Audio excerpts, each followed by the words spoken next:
étrange comme couché par le vent, où il a perdu une partie de ses feuilles. Ce sont les seuls arbres qui subsistent ici dans la vallée de Puerto Frances, paysage de désolation tondu par les lapins lessivés par l'érosion. Seules persistent quelques touffes de lobelia tupa importées qui donnent à ce paysage, malgré tout grandiose, une impression de vie.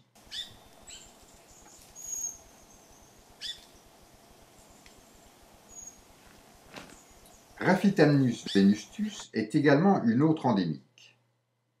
Venustus comme nu par opposition à Raphitamnus spinosus qui porte des épines et que l'on rencontre sur le continent. Cette absence d'épines, donc de défense physique, rend l'arbre plus vulnérable aux herbivores. Il s'agit d'une belle plante, surtout remarquable par ses fleurs bleues dont la corolle adopte une forme en trompette.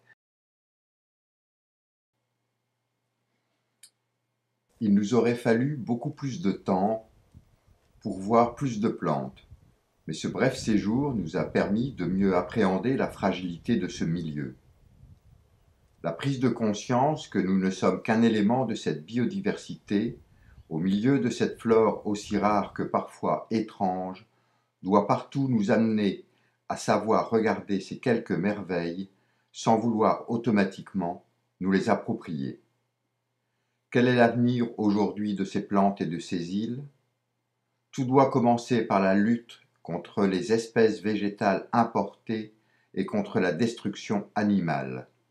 Ensuite, la création d'un conservatoire botanique directement sur l'île sera la meilleure façon de préserver d'une disparition certaine les endémiques de l'archipel.